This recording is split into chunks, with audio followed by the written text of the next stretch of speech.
Saudara, penyidik Polda Metro Jaya telah menetapkan 15 orang tersangka atas kasus penculikan dan pembunuhan seorang kacab Bank BUMN. Muhammad Ilham Pradipta, seorang kepala kantor cabang pembantu Bank BUMN, diculik dan dibunuh oleh sekelompok orang.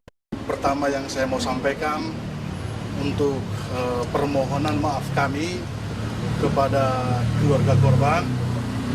Semoga persoalan ini penyidik Polda Metro Jaya segera mengungkap motif dan pelaku utamanya.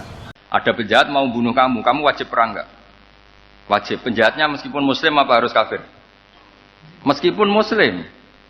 Maka kata ulama fikih, sebetulnya perang duel itu bukan syariat muslim sama kafir tok. Masih muslim sama muslim, misalnya ada orang mau merkosa istri kamu, terus dia pamit gini, saya muslim loh, beri hak loh. Nggak bisa. Saya penjahat loh, muslim, jadi kamu nggak boleh merangin saya, ngelawan saya kan muslim. Nggak bisa, tetap harus dilawan. Makanya kata ulama-ulama fikih, pertarungan sama musuh itu tidak harus sama orang kafir. Orang muslim pun yang mengganggu kehormatan kita, misalnya mau merkosa istri Anda, itu harus dilawan. Makanya Nabi ngendikan, mangkutila duna mali fahuwa syahid, mangkutila duna harimi fahuwa syahid. Orang yang mati karena membela kehormatan keluarganya atau hartanya, maka dia mati syahid. Dan penjahat yang mati ini muhaddarun damu, diabaikan sehingga nggak kena kisos, membunuhnya nggak kena. Misalnya ada penjahat mau bunuh kamu, kamu duel menang, kamu nggak kena kisos karena ini muhaddarun damu, diabaikan kehormatannya. Padahal dia muslim, apa? Muslim. Ini perlu. Jadi ini mengaji ini agak jelimet tapi gampang. Kan kalau paham nggak paham selesai, jadi yang nggak baca selesai itu. Sehingga kalau nggak ada nasa mansuh, maka orang selalu berpikir, pokoknya yang penting ikut Nabi. Nah itu bahayanya kalau Anda tidak tahu detail, jangan-jangan syariat yang kamu ikuti itu syariat yang sudah berstatus mansukhoh, telah dicabut. Dan itu banyak. Makanya kata Sayyidina Ali ketika ada orang ngajar nggak tahu nasa mansuh, halakta wa ahlakta, kamu rusak dan merusak orang lain. Seperti tadi pernah ada kawin itu satu turunan, yaitu era Nabi Adam. Masa kita sekarang kawin sama satu turunan, kan nggak mungkin. Ya kan, pernah ada membumi hanguskan orang kafir, yaitu syariatnya Nabi Nuh. Itu dihapus oleh syariatnya Nabi Ibrahim dulu. Yaitu Nabi Ibrahim menghentikan apa? Faman tabi'ani fa innahu minni wa man asoni fa innaka ghafurur rahim. Ya, kalau orang ikut saya, ya Allah, ya pasti golongan saya. Kalau yang masih maksiat, masih balelo, saya berharap engkau ampuni. Akhirnya banyak orang kafir tobat. Coba era Rasulullah itu semua orang kafir Mekah itu kafir. Nabi belum wafat. Itu sudah ada 114.000 mukmin semua. Jadi Nabi menangi mayoritas orang menjadi mukmin dari mayoritas kafir. Yaitu disebut wara'aitan nasa yadkhuluna fi dinillahi afwaja. Andai kan Nabi Muhammad pakai syariatnya Nabi Nuh, bisa enggak mengislamkan orang sebanyak itu? Enggak bisa kan? Maka ini penting mengenali nasah mansuh. Jadi periode cara wong Jawa maksud no tuntas. Robila tadzar itu, pasot tuntas itu, menghabisi itu habis. Di periode Nabi siapa? Nuh. Syariat itu sudah enggak dipakai lagi. Yang dipakai apa? Faman tabi'ani fa innahu minni wa man asoni fa innaka ghafurur rahim.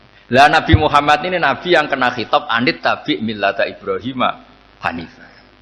Jadi masternya Nabi Muhammad itu mentornya Nabi Ibrahim. Sehingga syariatnya ya faman tabi'ani fa innahu minni wa man asoni fa innaka ghafurur rahim. Tidak syariat rabbila tadzar alal ardi minal kafirina daya. Jelas ya. Jadi mengenali nasa mansuh itu penting sekali karena kalau ndak Anda halakta wa ahlakta, kamu merusak diri kamu sendiri juga merusak orang lain. Karena menfatwakan hukum yang sebetulnya sudah berstatus mansukhoh, hanya berdasar itu kan syariatnya nabi-nabi dulu. Syariat yang apa? Syariat yang nggak pernah terhapus hanya satu, usuluddin, yaitu tauhid, itu sama. Tapi kalau syariat itu beda-beda atau furu'iyah itu beda-beda. Yaitu tadi saya beri contoh, era Nabi dulu kalau ada pakaian najis dipotong, dibuang. Era Nabi Muhammad dicuci. Orang kafir dihabisi oleh langit. Era Nabi Muhammad nggak boleh, bahkan didoakan Allahumma hdi qaumi fa innahum la ya'lamun. Di Qur'annya apa? Wa in ahadum minal musyrikin astajaraka Fajirhu hatta yasma'a kalam Allah summa ablighu ma'mana. Jadi kalau ada orang kafir enggak boleh main dihabisin, mereka beri peluang untuk mengkaji kitabullah. Hatta yasma'a kalam Allah. Kalau mereka sudah berpeluang ngaji, harus summa ablighu ma'mana, harus dijamin keamanan. Ya, karena apa? Dzalika bi annahum qaumul la ya'lamun. Bagaimanapun mereka memang karena tidak tahu. Nah, kenapa tidak tahu? Enggak. Karena tadi mereka tertutup oleh kultur yang beratus-ratus tahun. Mbah-mbahnya mereka menyembah batu, menyembah berhala. Ya taunya itu ya Tuhan. Bagaimana Anda bisa menjelaskan sesuatu yang sudah beratus-ratus tahun kan tidak gampang. Maka ada periode dimaklumi. Apa?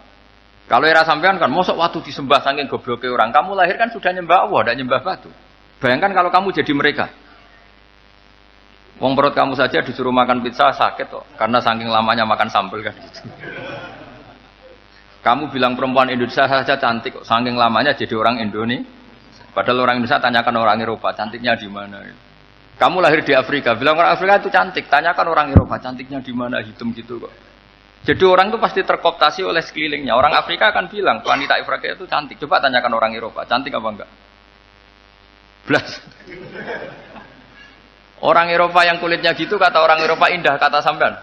Koyok anaknya kebo katanya. Jadi orang itu akan terkooptasi oleh sekelilingnya. Bayangkan kalau semua orang nyembah berhala, terus kamu tidak, alasan kamu apa? Kan menentang mayoritas. Dan itu berat.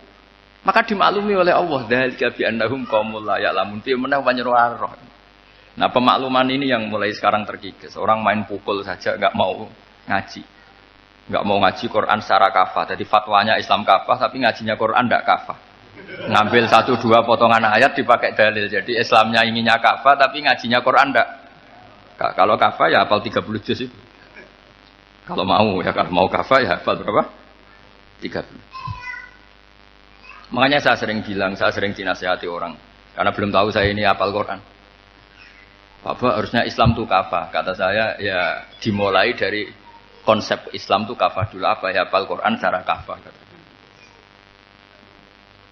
Jadi ini penting saya utarakan. Bahaya sekali orang mengenali Islam tanpa mengenali nasah mansukh. Karena beberapa syariat Nabi sebelum kita itu berstatus mansukh. Terus contoh berikutnya. Ini nasah mansukh antar Nabi apa khusus internal Nabi? Antar Nabi aja nggak selesai nih sampai subuh aja nggak selesai. Contoh yang paling keren mungkin cowok semua senang. Nabi Dawud dulu istrinya berapa? 99. Nah itu kalau masih halal itu kan berarti jenengan tuh punya istri berapa? Wah itu kan ngeri betul.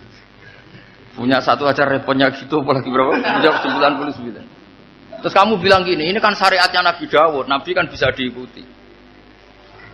Pernah ada periode di mana seperti itu boleh. Jadi makanya mau tidak mau ngenali nasah mansukh itu harus. Kalau enggak ya kamu masih berkeyakinan boleh beristri berapa? Nah ini penting saya utarakan. Makanya Sayyidina Ali itu kalau ngetes calon mubaligh, kira-kira kalau Kemenak dulu inginnya apa? Sertifikasi apa? Mubaligh. Itu tanyanya gitu. Ta'rifun an-nassa wal mansukh, kamu apa tahu nasah mansukh? La. Jawabnya Sayyidina Ali, halak tahu ahlak tahu, kamu orang yang rusak. Karena tadi takutnya ada syariat yang sudah mansukh dipakai. Itu tadi misalnya kita ini tidak umatnya Nabi Nuh, tapi pakai syarat Robbila tadar alal ardi minal kafirina. Terus ketiga begini, misteri manusia itu. Dan ini kita tidak pernah tahu sampai kiamat. Tapi ini ilmu harus kita diskusikan. Misalnya saya ini namanya Bahauddin. Saya sekarang hidup sampai 2019 sekarang. Kan hanya Allah yang tahu berapa turunan saya sampai kiamat. Dan statusnya kayak apa. Donald Trump juga gitu. Donald Trump itu sekarang kafir. Tapi kita tidak pernah tahu nanti turunan keberapa ada yang Muslim.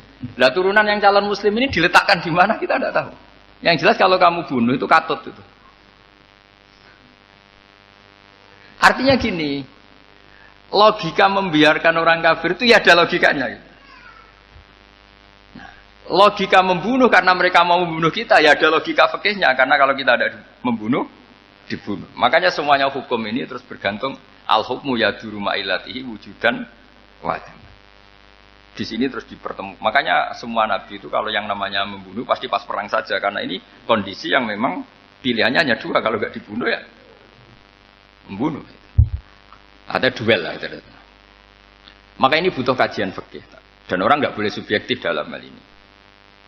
Saya ulang lagi, tidak boleh subjektif karena tadi orang yang kamu katakan sekarang misalnya Zaid, kamu itu bodoh sekali.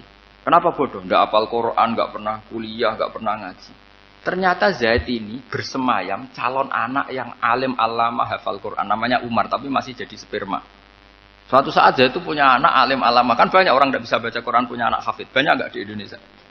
Banyak nggak petani yang punya anak dekan? Petani punya anak dekan, yang dekan punya anak naik kelas saja susahnya bukan main. Banyak kan?